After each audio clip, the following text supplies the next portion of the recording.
welcome to 312. It is Earth Month, and we are coming to you from Earth itself for the entirety of this episode. To kick us off here, we are speaking with Jackie Baxley, EHS&S practice leader here at HRP. Jackie, how are you enjoying your stay on Earth so far? You know, I'm pretty comfortable. I've had my stay here on Earth for, I'll just say, north of 40 years, and I'm pretty comfortable. Don't think I'm going to be trying out any other planets anytime soon. Yeah, when I think of those other planets in the solar system, it's just really hard to imagine I'd enjoy them as much as I've enjoyed my time here on Earth. Well, you know, being a redhead, there's no way I'm getting closer to the sun. Yeah, I'm with you there. So to talk about the connection between Earth Month, Earth Day, know what's going on here at HRP, Jackie is going to tell us a little bit about how HRP Forward connects to the environmental themes of Earth Day. And Jackie, would you be able to give us just a very brief overview of what HRP Forward is? Of course, and thanks, Tom. So HRP Forward is HRP's sustainability program. It is to ensure that HRP is here to help you move your environment forward for another 40 years plus. And so with HRP Forward, we look at HRP's contribution and impact relative to environmental, social, and business and economics and governance issues. So one of the things about HRP Forward is here at HRP, we try to have a forward moment before each internal meeting. And that forward moment can really be anything under that broad umbrella of sustainability. But each month we have themes just to kind of get the juices flowing in case folks don't have something that immediately comes to mind for a forward moment. But of course, folks can always go off script and just talk about anything that's near and dear to their heart, whether it's health and safety related, whether it's wellness related. It could be related to an environmental topic. It could be related to an internal procedure or policy. Could be about a philanthropic organization that is near and dear to their heart. So our theme to kind of keep people's, ideas flowing for the month of April are environmental topics in recognition of Earth Month. So this month, we're encouraging everybody within HRP relative to their forward moments to think about and share big and small ways that either HRP or an individual here associated with HRP is having positive impacts on the environment. This can be anything from sharing kind of cool projects that we're working on. Here at HRP, we do a lot of remediation and cleanup, which that is obviously having a positive impact on the environment. We're helping our clients with environmental compliance, whether that's securing an air permit, whether that's helping troubleshoot a wastewater treatment issue. So in our day-to-day activities, we're always helping to move the environment forward. But sometimes we just kind of get so buried into actually what's the task, what are we doing? We don't pause and actually kind of give ourselves credit for some of the positive impacts that we have in our day-to-day. So not only are we looking at what we do as a company for our clients, but also what might we be doing at home? Those small things that add up to big impact. Yeah, and on this episode, we're going to be talking to just a handful of the folks here at HRP who are doing those things, living that forward moment, and kind of hear about their experience. And Jackie, I guess let's start off this journey through a sustainable Earth with yourself and your family and what you folks do. Right. So, I think we have joked about my frugalness more than once on these podcasts. Everybody knows that Jackie is frugal. The wonderful thing about thinking about sustainability in your own home, those normally also relate to cost savings. So I'll share two things that are sustainability related that we do in the Baxley household that also happen to be money saving issues as well. So sustainable from a financial standpoint as well as a environmental standpoint. Love it. So first we'll start inside the home. Inside the home, we only wash our clothes in cold water. And that might sound like it's small, like it's a minor thing, but it was a bit of a paradigm shift. I don't have to wash my sheets in hot water, with the advancements in detergents, and you can buy the detergents that you can use in cold water. you get the exact same, cleaning power, so to speak, at those colder temperatures. That saves on energy in from heating that water. So I've actually seen a difference in our electric bill and going straight to cold water with our laundry. So that's something that we've done inside. It saves energy again in heating that water. And with the technology these days, I don't know if technology is the right word, but the product formulation these days with detergents, you can use those detergents as cold water. You don't need the hot water. Mm. Awesome. All right, so now outdoors. So that was our Yes. indoor tip. My outdoor tip, I love working in the yard. I call it dirt therapy. To me, there's no better combination of instant gratification and delayed gratification than working in the yard, digging in the dirt. So one thing that I've been doing in my yard over the last couple of years is I no longer buy mulch or pine straw relative to the beds within my yard Hmm. and garden. Instead, I mulch the leaves that fall in my yard, and I use the leaf mulch instead of having to go to the garden center, pick up a few bags of mulch, or go to actually my favorite garden center where I can get a scoop of mulch in the back of my truck. So that's less transportation from those facilities that are grinding the mulch and taking it to your garden stores, and that's less transportation from you going there and bringing it back as well. But then also it's cheaper. Yeah. I got Yeah. lots of trees and lots of leaves, so I've got a plentiful resource of mulching my own leaves. Hmm. And I have a battery operated lawnmower that has the collection bag on it. So that's what I do. I go over the leaves with my lawnmower, collect them in the bags, and then I spread them out around my azaleas and hostas and oak leaf hydrangeas and everything else I got in the yard. Hmm. There's this whole like wild lawn movement where people are like saying, don't manicure your lawn or anything. Let it grow naturally and wildly, and let the flora and fauna that belong there kind of retake that space, and it's just so much better for the environment. So, if anybody asks me why I'm not mowing my lawn, why I'm just letting it go, it's like, well, it's I'm just being sustainable. I'm thinking There about you the go. environment here. There you go. There you go. Maybe you can kind of get what when I was in industry, there was a program called WAIT, Wildlife and Industry Together. So maybe you can get like a little certification for your lawn, right? That Absolutely. Stick a little sign in the front being like, it's supposed to look like this. just throw some wildflower seeds out there, and then you'll get some pops of color, Oh, and yeah. nobody will complain. Absolutely. Great. All right, Jackie, thank you so much for talking with us. Yeah, thank you. All right, folks, we will now go to some of our other guests, starting with Alicia Washington.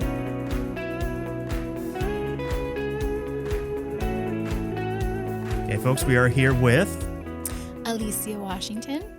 And Alicia, it is Earth Month. We're talking about HRP Forward. We're talking about sustainability that we see both in the company and in folks' personal lives who work here. And you had a really interesting experiment that you did with some pretty cool results. Can you tell us Yes. about it? Yeah, sure. So, well, a couple of years ago, I watched a documentary. I feel like these stories always start this way, Mm-hmm. but it really, documentaries are cool.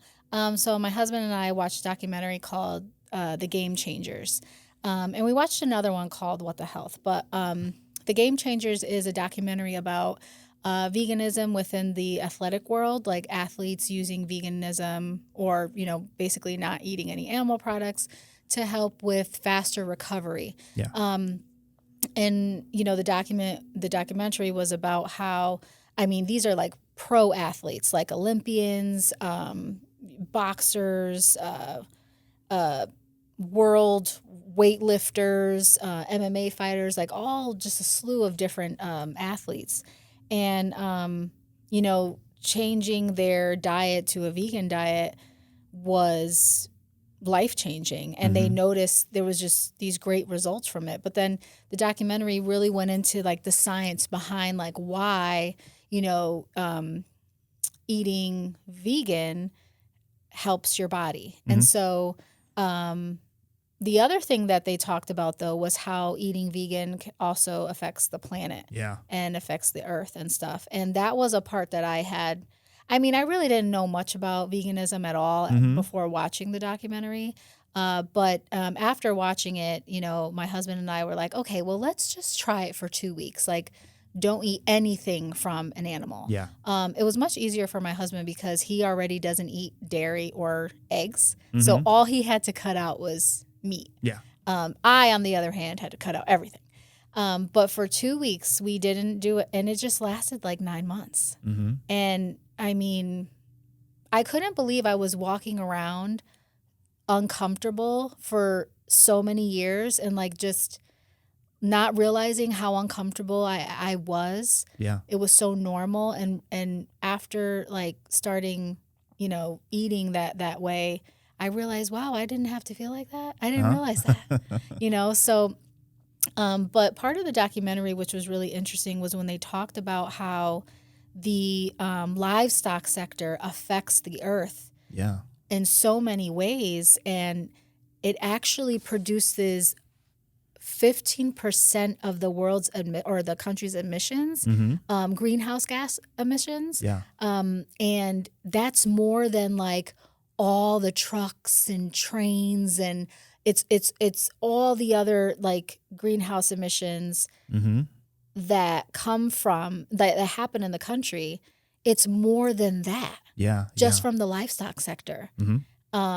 And like the fact that like water isn't even making it to the ocean anymore. There's rivers that are completely dried out. I just could not believe like what an impact, eating vegan can have on the positive impact of eating vegan can have on the world. Yeah. Yeah. So it was really cool.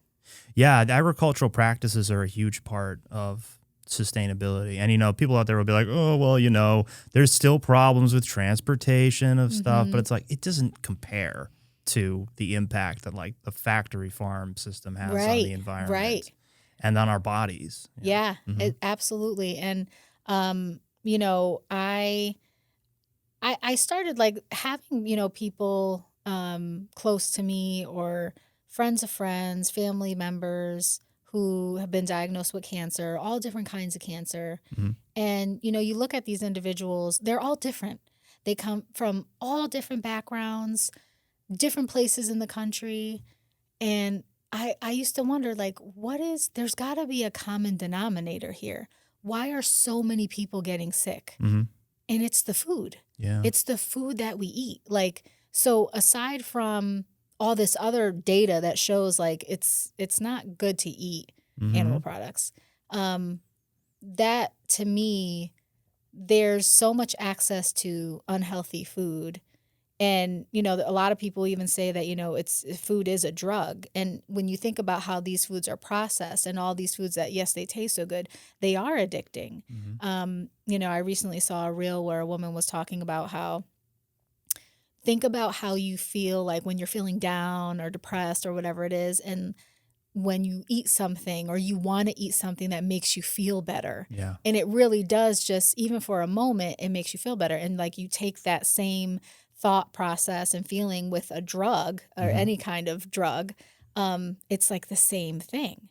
So for me, we did this 2 years ago. We lasted 9 months. I really wanted some chicken wings. So I was like, okay, it's time. And I got back into eating meat again, but I will say I don't eat it as much anymore. We don't do milk anymore. We do, actually, it's a brand called Not Milk. It literally tastes the same. It's amazing. Yeah. We really just started to make better choices. And I think like even going vegan, even if you do it for like 2 weeks or a month, you start to realize that there's other options out there that are good. Like we actually didn't do tofu. Like we didn't do any of that other stuff like Well, Titus would never let you hear the end of it. If you did. I know, right? Right. Like the Beyond Meat, actually, I'm not a huge fan of, but like, it's just, there's a weird taste It's not there. quite there. Yeah. Yeah. And there's so many imitation versions of it that are just, oof. Yeah. Mhm. So there's a lot of brands out there that make things like using soy and stuff like that. We actually didn't even do that. Like we didn't need to. Yeah. We ate pasta. We ate a lot of vegetables, a lot of fruit, rice, beans. So a lot of the stuff we were already eating. We use cauliflower in a lot of different ways. That's for sure. I learned a lot of new recipes with cauliflower. We found some cool restaurants that are vegan and stuff. So we really didn't, try any of the other kind of, because there's a lot of stigma around like, oh, the food is so unhealthy. It's processed. Like vegan food is worse than other food because, depending on if it's like, a bag of chips or cracker, like some of that stuff is processed. Just like anything else, though, it's processed. So you can eat pretty healthy, if you just stick to the stuff that comes from the ground. Definitely. Really, that's what it is. So. Yeah, it was a really great experience. And I'm really happy that I did it and that my husband did it too, because we just make better choices now. Like we have more options, So it was great. And from a sustainability perspective, you don't have to go like all in on it. That's too. right. You can have meat every once in a while at a level that less like is sustainable for the environment. Absolutely. They say that too. Like even with they were taught there's some crazy numbers like 2.4 million liters of water is in like one hamburger or something crazy like that.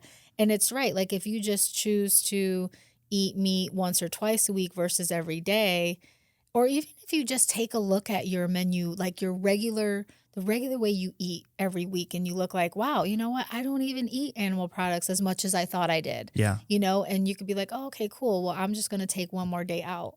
Yeah. Just making small adjustments, or even if you are like a meat eater, just trying something else. Like it's not to say that you can't eat a hamburger right after because the thing was disgusting, but just try different foods, and then you may find that, like, for instance, I go to Wood and Tap with friends and I go there often. I live near a few. We go there for lunch. There's one down the street from here, right?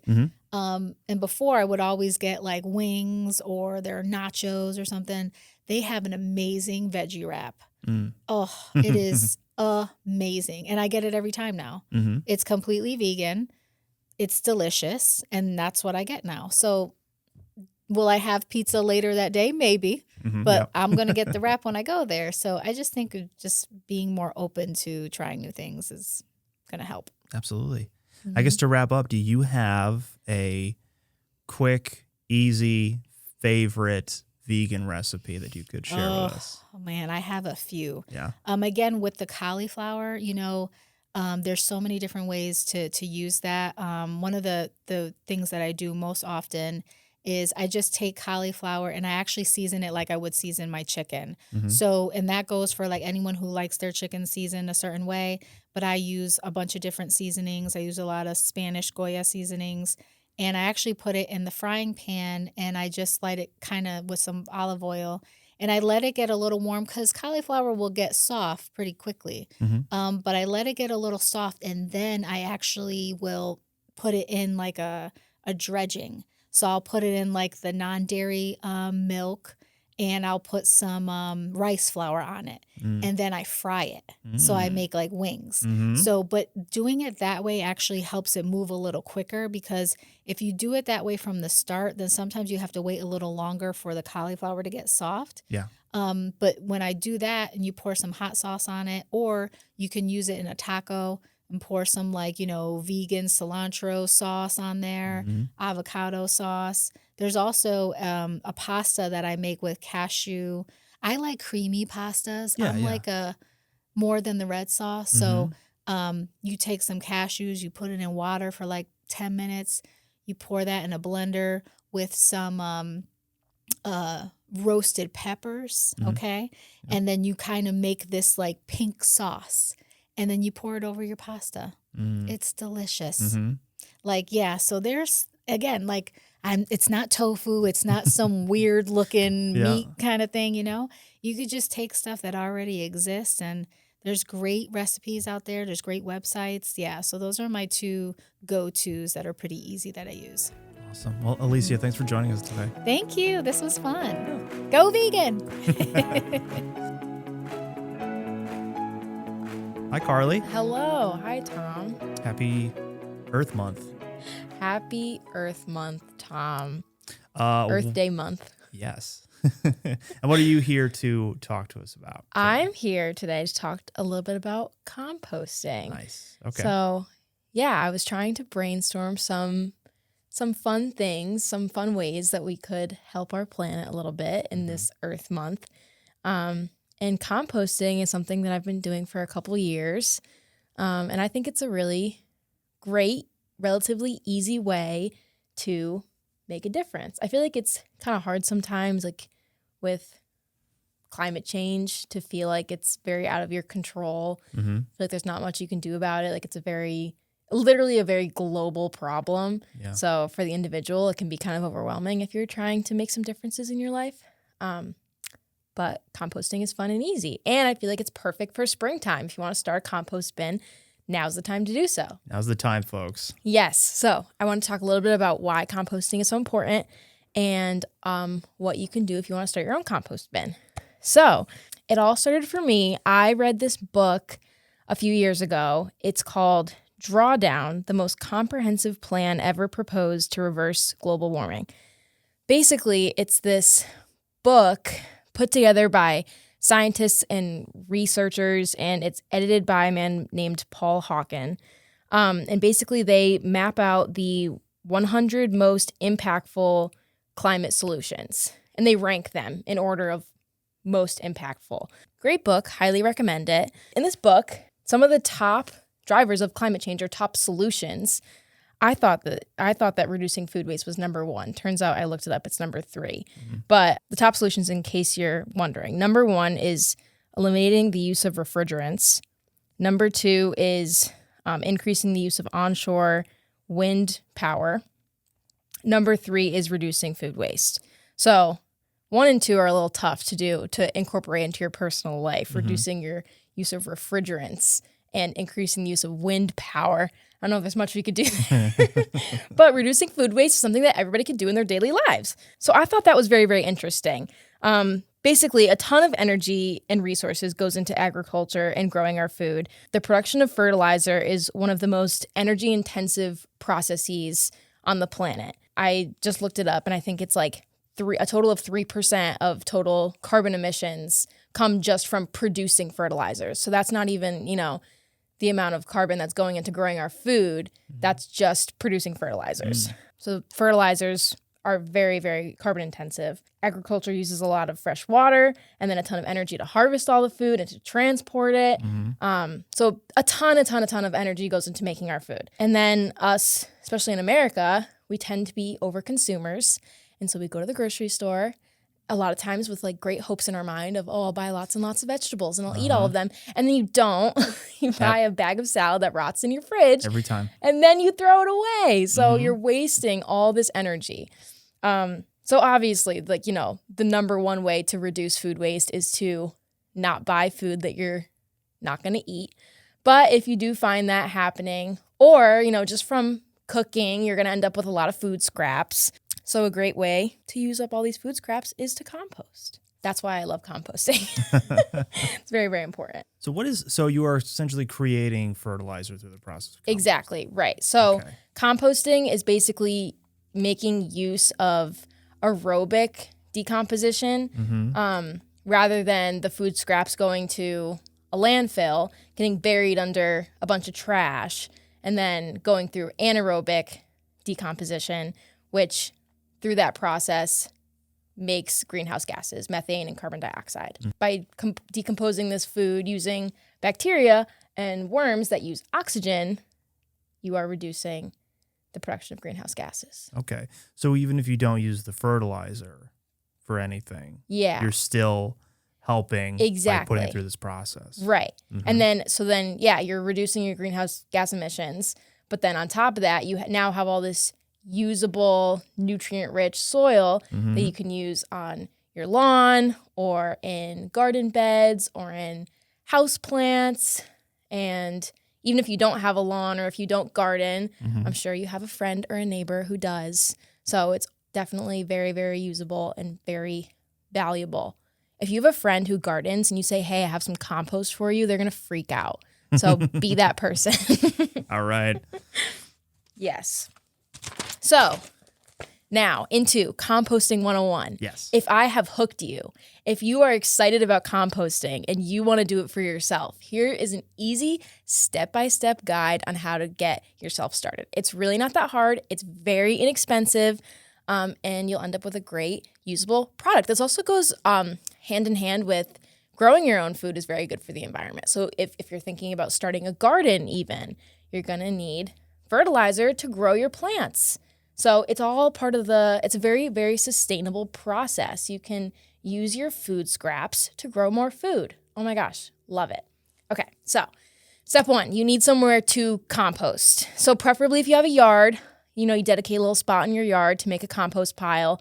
I started composting when I was in college, and what we did was me and my roommate, we went to Walmart and we bought just a plastic 20-gallon storage bin from Walmart. Super cheap. That way it wasn't it was very contained. We were renting, so we weren't messing up the yard with our compost. It was contained in this little plastic bin. It's very easy to move too, because then, in college you're moving. So we were able to take our compost with us to the next place. Great. They also have fancy compost bins that you can buy. You can buy rotating ones, ones they're tumblers almost to help aerate it. Yeah. But if you don't want to invest that much, you can just buy a very simple little plastic bin from Walmart. It works great. So you need your bin. The next 2 ingredients to composting, sometimes they're known as the browns and the greens. So your browns are your carbon-rich materials, and your greens are your nitrogen-rich materials. So basically you need a good ratio of the browns and the greens in order to have a good compost. The greens are what gives the compost all the nutrients, and the browns are what the bacteria feed on, and you have to have a good balance. I believe a good ratio of carbon to nitrogen-rich materials is 30 to 1, 30 carbon to 1 nitrogen by weight, if that helps you to visualize it. So you need more carbon-rich materials than you do nitrogen. So good carbon-rich materials to add to your compost are dead leaves, sticks and twigs, paper, and even cardboard. So paper and cardboard, preferably stuff that doesn't have inks on it. For nitrogen-rich, obviously your fruit and veggie scraps. So if you're cooking dinner and you have the tops of your carrots, that'll go in there. Any fruit skins, avocado peels, anything. Make sure you take the sticker off of your produce, but any fruit and veggie scraps can go into your compost. Eggshells can go in, and coffee grounds. And if you, even the paper filter that goes in your little coffee maker can go in the compost bin too, because the paper filter is a carbon-rich material. So you're getting a little 2-for-1 there. Those are all good nitrogen-rich materials. And coffee grounds, you can even, I know at Rebel Dog, they have used coffee grounds that you can take for free. Have you ever seen that? Yes, I have seen that. Yeah. So if you need some, good nitrogen-rich materials for your compost, go to Rebel Dog in Farmington and grab some coffee grounds. Things you cannot add to your compost include meat and dairy products, anything oily or greasy, usually cooked foods you don't want to put in there, anything salty. Things can't grow in salty soil, so you don't want any salty things. But it's very easy. You put, you start your bin, you put leaves in there, and then I would keep a little can on my countertop to throw all my food scraps in as I was cooking. And then, at the end of the day or at the end of your meal, whatever, you just take that can, dump it in your compost bin outside. Super easy. And then the last couple things you want to do is aerate your compost. So mix it around. We would just take the bin and just roll it all over the yard every which way. Snap it shut and just roll it around. And that aerates all the compost. You want to give it some water. You don't want it to be completely dry. And this step is optional, but I think it's the most fun step, is adding worms to your compost. Yeah. Little critters are in there to help speed up the process. It's not completely necessary. There's bacteria in the soil that would, do the decomposition process on its own. But I didn't know this, but they sell worms at Walmart. So on our weekly trips to, grocery trips to Walmart, sometimes we would just buy a little can of worms. It's in a little fridge by the fishing section, if you have a fishing section in your Walmart. And you can just buy worms and throw that in, and they'll be so happy. like you will be giving these worms the best life. They would otherwise be bait for fishing. So if you want to throw them in your compost, like Rescue worms. you will rescue those worms. You will make those worms stay. So those are the ingredients for compost. You will know your compost is done when it becomes darker, it dries up a little bit, and it starts smelling like dirt. Like it'll stop smelling like food scraps and like decomposing food, and you'll have that real earthy dirt smell. And that's how you know that it's ready. So composting, it varies a lot on how long it'll take for it to be done. A lot of factors like the temperature of the environment. If you live in like a warmer area, I think it'll be quicker. But if you live in a colder area like Connecticut, it'll usually freeze over the winter and then, stop the decomposition process. So it could take anywhere from a couple weeks to like 2 years. But you could also have multiple compost bins rotating if you start one, and then you can let that compost sit for a year or so and start a new one. It's all good fun. So that is composting 101. Relatively easy, don't you think? Yeah, we're going to have to get it started here. We're going to have to start at the office, I swear. Yes. Yeah. Okay. Because we do a lot of like cooking and stuff, It's Sometimes true. we have little cookouts and we could throw a bin in the back. Definitely. Yeah. Yeah. Love it. All right. We'll get it started. Carly, thank you so much for joining us today. Of course, anytime. I hope everyone out there starts their own compost bin today. All right. Do it, folks.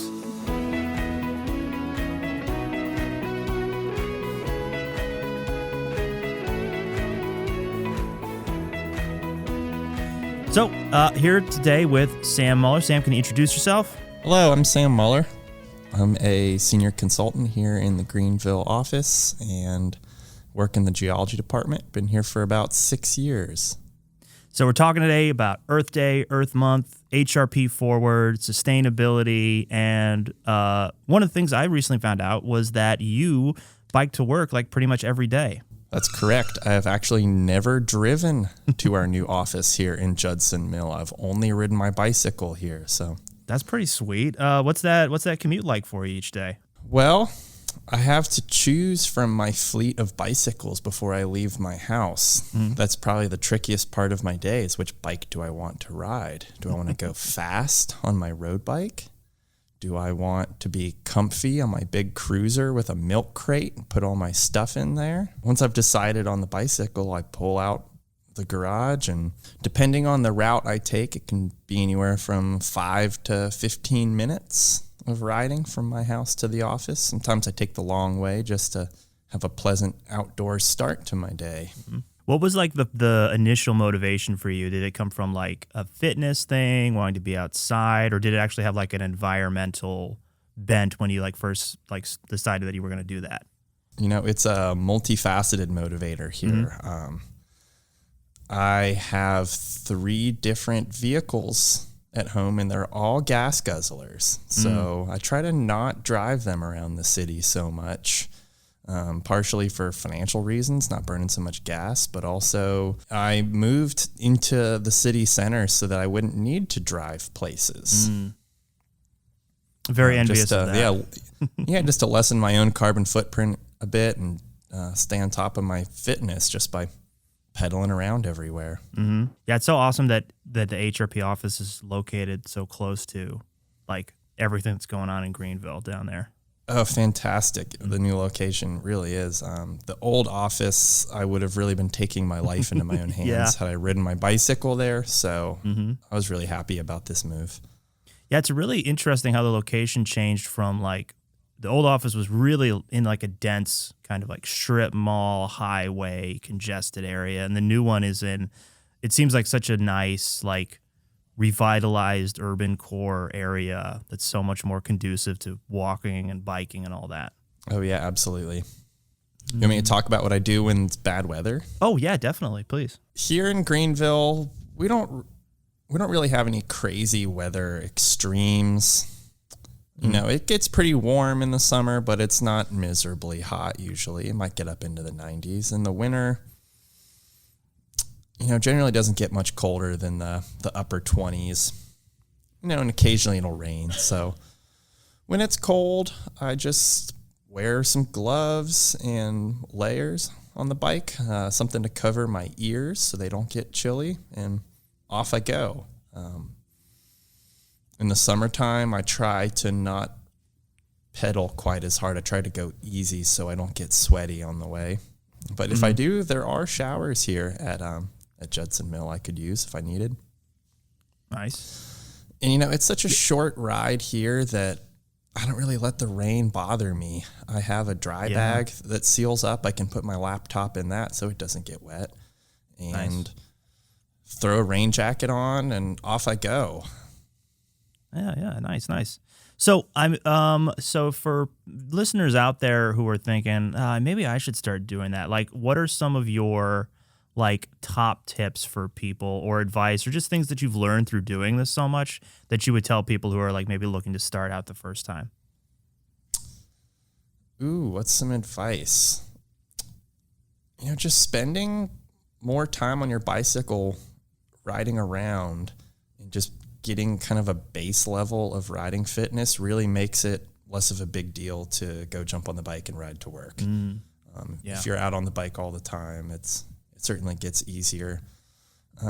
Finding a way to carry your stuff on your bike rather than on your back is really helpful. Your back is kind of a big radiator for your body. There's a lot of blood vessels in that skin close to the surface, and you can put off a lot of heat on your back. And if you have a backpack on, you can end up getting a little bit sweaty on the way. So the way I've dealt with this is one of my bikes, I have a rack that goes over the back wheel and a milk crate strapped to the rack, and I can put whatever I want that'll fit on there, and off I go, and my back stays free. And obviously hydration is key. Definitely, of course. So I'll wake up in the morning, first thing I do is have a big glass of water and just keep staying hydrated throughout the day. Makes activity a lot easier. And just a nice comfortable bike really makes a difference. And something with some sturdy tires. If you're going to be riding through the city, you need, that's your big contact point with the ground. And in the city, it can be all sorts of stuff like broken glass and screws and debris and stuff. So some nice sturdy tires really help with avoiding flat tires. But I do keep a whole patch kit and repair kit and all that on my bicycle just in case something goes wrong so I can fix it. Yeah, next time I'm down there, I got to rent a bike or something. Oh, and yeah. Just commute in that way. Yeah, let's do it, man. I'd love to show you the route. Yeah. Please do. Yeah, I'd love to. All right. Well, I think that wraps us up here. Sam, thanks so much for joining us today. No problem. Glad to help. All right, man. Thank you very much. You're welcome. Hi, everybody. We are here with Leah Colabello. Leah, can you tell us who you are? Yes. Hi, everybody. It's so great to be on the HRP podcast. I'm a huge fan. Yeah, I'm coming to you live from San Jose Airport in California. My work is around sustainability. I have a boutique consulting practice called Planet Purpose Solutions. We're based in Charleston, South Carolina, and we work with organizations across the United States and throughout Europe to help minimize their environmental impacts and increase their social impacts. Our organization is thrilled to be supporting HRP as it looks to conduct its first materiality assessment. Can you tell us what a materiality assessment is and how you see it connected to the goals of Earth Day, which, for those out there that don't know, are to diversify, educate, and activate the environmental movement worldwide? A materiality assessment helps an organization understand what factors are most important to it as it prepares for its future. And it surveys all of HRP's stakeholder populations, right? So there's employees, there's clients, there's vendors and suppliers, there's communities that you work within, there's conservation cause partnership organizations, government organizations, even the universities and colleges that you recruit from, and the alumni that have passed through HRP on their own journeys, right? These are all stakeholders that have had some kind of input into how the organization should look at its future. And so we're going to be surveying them and understanding what they care about most when they think about things like how an organization is run, how they treat their talent, how diverse their talent is, how they work to minimize the impacts the organization has on the environment through HRP's day-to-day work. Those sorts of things we're going to go ahead and put together with there's a materiality assessment team at HRP that we're working with, and we are getting their feedback on a list of topics, really extensive list of topics that have to do with sustainability. And they'll help us hone that down, and then we'll get out there and start talking to your stakeholders. So definitely important part of the conversation, Lee, is kind of like why is HRP doing a materiality assessment? Well, as you and your listeners well know, HRP Associates consulting engineers specialize in site investigation and due diligence, helping clients identify and minimize their environmental risks. So HRP is looking to deepen its sustainability practice by conducting a materiality assessment to better consolidate and communicate its sustainability philosophy, goals, and metrics to internal and external stakeholders. So HRP has had a very good journey on its sustainability program, but it's been very organic, right? And informed by external queries, internal queries, right? But this is where HRP is demonstrating leadership and just saying, how can we be better? And let's have like a vision of, instead of sort of being very responsive, how can we be more proactive in leading in our industry around sustainability? So there's a very thorough, robust process that can really help HRP and its staff determine environmental impacts of the company and assess those and move towards a more sustainable and ecologically friendly future. Absolutely. And, it's really nice that you are considering highlighting this big step that HRP is taking in its own sustainability journey around Earth Day. So I really enjoy your podcast, and I'm so glad that you thought to profile the important work that a collective group of HRP team members are embarking on. And it's not easy work. So it's very demonstrative of HRP's commitment to uphold all of those values that make HRP so special, as well as, and tie it into those Earth Day values, right? To diversify, educate, and activate the environmental movement worldwide. All right. Well, thank you so much for saying so. We appreciate it. And it's been great working with you so far. Thanks so much. And now you get to be on the podcast and not just the listener. I know. I don't know if I'm worthy. It's Of course you are. It's such it's really such an enjoyable endeavor that highlights how fantastic the culture is at HRP. Sustainability crew, welcome to the Play Hard section of 312 on this episode dedicated to Earth Month, Earth Day, and HRP Forward. Thanks all for being here. Thanks for having us. Thank you. And can you just real quick introduce yourselves to the folks out there? I guess we'll start with Ted.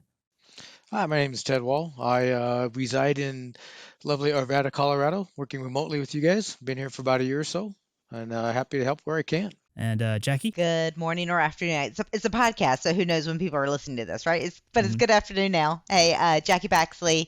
I work in the Greenville, South Carolina office, and I'm the Environmental Health and Safety and Sustainability Practice Leader. We heard from Jackie earlier in the podcast. We also heard from Sam. Sam, if you want to reintroduce yourself to the folks who maybe are just joining us for the Play Hard. All right. Hello again. I am Sam Muller. I'm a senior consultant here in the Greenville, South Carolina office. And last but not least, Tori. Hi, everyone. My name is Tori Kessinger, and I'm from the Charleston, South Carolina office, and I'm a project consultant with HRP. So as everybody knows, Play Hard is kind of the hangout section, but we're a little themed or structured this week. Now that we are going to be kind of talking towards the materiality assessment that you all been working on. How has that process been thus far? Where are we at there? Yeah, I can lead us off on that process.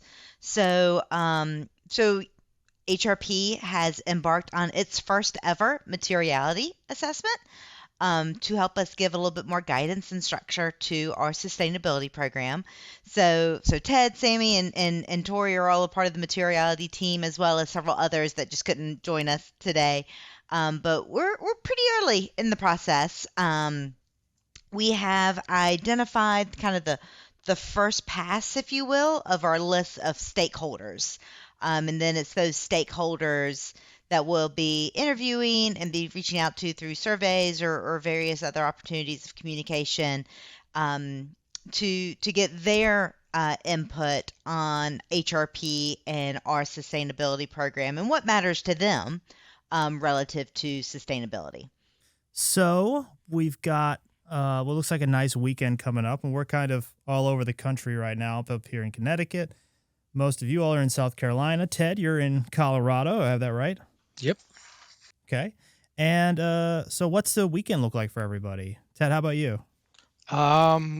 I was hoping to get out and get some yard work done this weekend, but I think we might be getting snow. So that could be a little bit of a deterrent. Might be able to get out and do some work on Sunday. We're taking my pretty good sized backyard that was really good for the children, and they're escaping about a third of it to do a little water savings. So that's down on the docket, but we just gotta wait for the weather to cooperate. Mm-hmm. That's a good Earth Day message, Ted. Yeah. Gee, why didn't I think of that? Yeah, especially here in Colorado, because we're semi-arid, and we've gotten a lot of moisture this winter, but still don't saving water is a big key around here. Yeah, Sam, how about you? What do you got? What are you up to? We are loading up our truck camper and heading up into the mountains in North Carolina for some camping, some mountain biking, and trout fishing. Ooh, nice. Where you go trout fishing? Just in some tiny little creeks that I don't even know have a name. Is it a national park site or a state park site or It's just side of the? It's in the Pisgah National Forest. Okay. Ah, okay. Nice. I always want to go there when I come down to the Carolina area. It always seems like a really beautiful spot. You can be at the entry. Yeah, you can. If you go up to Brevard, North Carolina, the entry to the park from here, if you go through Brevard, is like it's an hour or less. Yeah, from our office. Yeah, yeah. How about you, Tori? We just got done wrapping up moving the Charleston office, so I decided it'd be a great time to move my apartment now. Right, that was a warm up for the real move. Yeah. Yeah, so this afternoon I'm going to get keys to my new apartment. Nice. Where are you leaving and where are you going to? I'm leaving an apartment in North Charleston and moving still in North Charleston, but a little closer to the office. So not too much of a move. It's like 10-15 minutes from my current place. So Will you be close enough to bike to work? Not even close. No. I wish. Yeah. But the new office is walking distance to a lot of different restaurants, and you can see Topgolf from the office. Nice. So it's very walkable once you get to the office. Cool. I think I'm going to get some hiking in this weekend for sure. I really want to try to get back into regular hiking so that I'm ready for like the backpacking trip I want to do in June. Anybody here done like a backpacking trip for like multiple days? It's been a long time for me. Mm-hmm. I mean, I have, but it's been a minute. I've been on countless backpacking trips. I was in the Boy Scouts growing up, so we had the opportunity to go backpacking once a month, maybe. I've done everything from one-night trips to my longest trip was, I think, 12 days in New Mexico. Wow. What was that like? Oh, it was incredible. It was on the Philmont Scout Reservation, which is, I don't know, 150,000 acres or something that the Boy Scouts own in northern New Mexico, and all sorts of varied climates out there. Everything from desert to ponderosa forests to high mountain peaks. Yeah, life-changing experience. What were the Lots of temperatures cool like? Was it critters. like super hot or like super cold at night? It depended on the elevation you were at. The lower elevations were maybe only a mile high or so, and it was certainly hot. We were there in July, so definitely hot. But when you get up over 9,000 feet, it cooled down a lot. And there was a couple of nights where it was downright chilly. We maybe even gotten a little bit of frost. So, Sammy, have you ever done the Palmetto Trail from start to finish? I have not, no. That's a goal of my husband and I's. It's kind of, since we're looking at empty nest syndrome in the next year and a half, that's kind of on the potential what to do when we're empty nesters list. But for those listeners that aren't not familiar with what the Powder Meadow Trail is, it is mountains to sea trail across South Carolina. Um, we would not do it as a through hike. We would do it in segments over time for sure. Yeah, it's over 300 miles, right? So that would Wow. be quite the push to do it in one trip. I think we'd miss you here if you were gone that long, Jackie. It'd be That might be a little shorter than the Appalachian Trail, but yeah, I'm not gonna do a through hike of that. What were you saying, Ted? I was going to say I would take you a couple months to get through that little jaunt. Getting I'm just looking to do like a 3-day thing, do the Appalachian Trail section in Connecticut, just because it's like familiar. I think it's a good way to get started on something longer. I've always wanted to do the long trail through Vermont. I say always, maybe for like 3 or 4 years. Since I learned about it, I've wanted to do it. So what's the long trail? I don't know that. That's runs the length of the state of Vermont. Okay. And it's a lot. It kind of hits most of the tallest peaks in Vermont. which are probably not higher than I am right now. No, yeah. I think Ted is scoffing at your peaks. Yeah. I know. No, I was trying to be nice about it. I was just kind of curious because it's not so much necessarily how high you go; it's how much of a difference you make. I mean, if Absolutely. if you're starting at 8,000 feet and going up to the 14, that's only a 5,000 foot chunk. But if you're starting at 0 and going up to 5, then it's the same thing. Oh, Yeah. Well, 4,000 feet is about the highest elevation we can get around here. But I don't really have a whole lot of room to scoff because of I always forget the number, 14,000 foot peaks in Colorado. I think I've been on top of one. So that's not real good for a native Coloradoan. Did you climb there or did you drive there? You can't drive. Okay. You have to pretty much hike most of them. And some of them, Okay. and some of them get pretty technical, and where you're getting, and that's where it gets a little. It's like, ooh, that's a long ways down. So no, and there's a few that it's an all day where you have to be at the trailhead like at 3 or 4 in the morning, and you should get back if everything goes well by the time it gets dark. So yeah, I did a hike in Colorado. I was out there for a wedding a few summers ago, and we hit 4 different 14,000 foot peaks in one hike. And we started, like you mentioned, we started at 4 in the morning because, in the summertime in Colorado, you get those monsoon storms. There's thunderstorms every day starting at noon, 1 o'clock, 2 o'clock or whatever. Right. So we had to be finished and off the mountain in time for that. And we were sprinting the last bit of trail just to not get struck by lightning. We barely made it in our car before we got hailed on. Yeah, it's down like in the southern part of the state, I think. So there's a bunch of them all kind of clumped together. The Collegiate Peaks, was that what it was?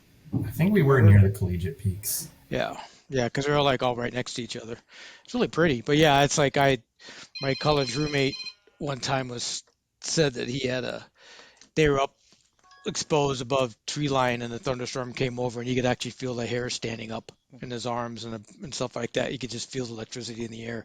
It's like, oh, that does not sound like fun. No. Yeah, no, it's not pleasant. I tell you what, but there's nothing better than from a safe perch watching an electrical storm like that. Like either watching an electrical storm over the mountains, over the ocean. It's nature's fireworks. It's pretty humbling. I have a healthy respect for the dangers of nature. Well, one of the kind of to do things in Colorado is a concert venue called Red Rocks. I'm sure a lot of you guys have heard of that. You get there if you go in Red Rocks. Essentially, the seating faces straight east. So if you're sitting there and you get a thunderstorm coming over of the city, you can sit up in the Red Rocks amphitheater, listen to whoever your favorite band is, and watch an incredible lightning show, basically straight above the stage. So that's like one of those bucket list items for folks to try to get out there. Even if it's, people say, even if you don't like the band, you got to go to Red Rocks. Check it out. It is Did a you very go? unique venue. You been It there? is. Yeah, I've been there. Who'd you see? I've seen the String Cheese Incident. Okay, nice. Everybody out there is a jam band fan. Yeah. I can't remember the last time I've been, actually. I'm getting old. So, does everybody have a favorite spot out there in nature, in the natural world, that they like to return to or that they connect to specifically? Mine would be on the summit of Bear Mountain, which is the tallest peak in Connecticut, which is about 2,000 feet. So, but probably below all of the state that Ted's in. How about the rest of you? What do you got? Mine would actually be in a place called Steamboat Lake, Colorado. It's like north central Colorado. It's Steamboat Lake is a man-made lake just north of Steamboat Springs. It's a pretty well-known ski area, but family has a cabin there. So you wake up in the morning, look across the lake, and the lake is like mirror smooth before the skiers get out there, and it's quiet and it's cool, and you can see the deer jumping around nearby and stuff like that. It's just a real peaceful place to be. Jackie, how about you? I don't know. I was trying to think of what my answer would be. On a day-to-day basis, it would just be my yard. Yeah. I know we've talked about this on other like dirt therapy, like working in the yard and just getting your hands in the dirt, planting stuff. Just to me, we're just my yard. It's such a great combination of instant gratification and delayed gratification. So kind of on the more day-to-day, like grounding aspect of nature, I would say just working in my yard, but a more, something that's not as simple as just walking outside. Just, my family, we go to Pawleys Island, South Carolina every year for the beach. Yep. And, some people go to the beach for the actual ocean-facing side of the beach. But to me, there's nothing more beautiful than the marsh. And Pawleys Island is such a narrow island.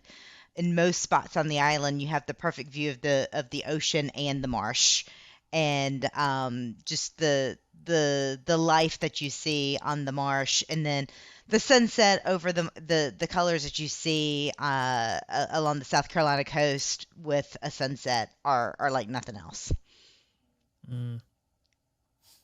How about you, Sam? What do you got? Ooh.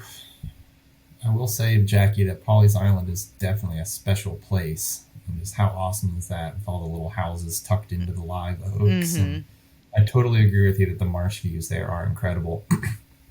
Me personally, the Chattooga River on the Georgia-South Carolina border is an easy one for me.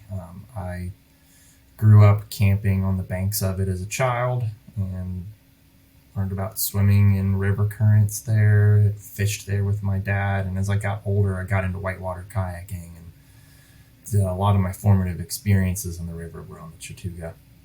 I met my wife there as well. Oh, wow. Beautiful. Was there a story there?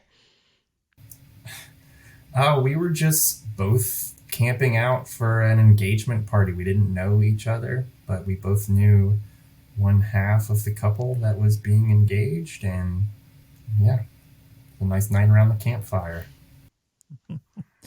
That's so romantic. Meeting at an engagement party? All right, Tori, can you top that one? No, I can't top that. But locally, I would say Sullivan's Island, because it's only about 30 minutes from my apartment. So if I just need to step away from work or go out in the afternoon, I'll take Nova out there. And there's quieter parts of Sullivan. So a lot of people they want easy beach access. So you have to go through it's not even a long trail, but a trail to get to the beach. And it just feels very secluded. I'll go out there and look at the stars, because in Charleston, you can't see many stars unless you're out in Sullivan's. You can see the bridge from Sullivan's in certain parts. And then on a day-to-day, as well. There's a local county park that I love to take Nova on walks to as well. It's about 5 minutes from my apartment, so it's an easy every day get to go out and walk with him. Anything that involves Nova, basically. Which, for the listeners, Nova is Tori's dog. Labradoodle? Am I remembering that correctly? Yeah, he's a Labradoodle. He'll have to make a special appearance another time. Gotcha. Okay, something for the listeners to look forward to. Well, that pretty much wraps us for this Play Hard segment, everybody. But it would not be a proper Play Hard without a crack. So if everyone will, excuse me real quick, I'll be right back. Gotta grab a drink, and then we can finish up. I'm drinking water. I don't have anything to crack. I can do a... So I'm looking at the weather, Ted. Your next week, the best day for golf might be Monday or Tuesday. Yeah, I'm judging the effort of like bringing my clubs versus how. Because when I was talking to a friend, I'm like, if you're not playing 3 times, it's not worth the hassle of throwing your clubs on the plane. So I'll probably just leave them here and just do something different. So yeah, it's okay. We can find something for you to do. Yeah, I'm sure if I get bored, I can just run across the street and go throw some axes or across the hallway. Yep. Oh, yeah, exactly. Which I still find funny that they allow you to drink and throw axes at the same time. But yeah, I don't understand how that business can be insured. I think there was probably some drink involved when people were sitting around and like designing that like business concept. We're going to serve beer and we're going to give people axes. Yeah. There's actually a indoor gun range that we go to that has a bar attached to it. And it's like, axes are but they have they're very strict. I mean, once you have to use your license to get on the gun range, and then you also need your license to go into the bar. So if you go into the bar, they scan your license, you're locked out for 24 hours. So you can't go back to the range. So that's smart. You're either shooting or you're drinking. You're not doing. Well, you can do both as long as you do the shooting first and then drinking. But yeah, so I know it's just a weird concept to do that, but. Okay. Get a crack going. Okay. No, I cheated. Cheers, everybody. Cheers. I'm going local. Cheers. I've got some local non-alcoholic. Got some garlic dill kimchi sauerkraut that I'm enjoying. Dude, you gotta slam it now. Ooh, that's a tough slam. I got some high quality H2O. Wow. Okay. Nice. Good stuff. All right. Well, everyone, thank you for joining us on this episode of Play Hard. If you liked it, make sure to like, subscribe, rate us 5 stars if you're still listening on your audio platform of choice. If you're not, get over here and watch us. You know, we put this thing together for you. Might as well check it out on YouTube. Anyway, everybody, have a great Earth Day. Bye. Thank you. Bye, See y'all.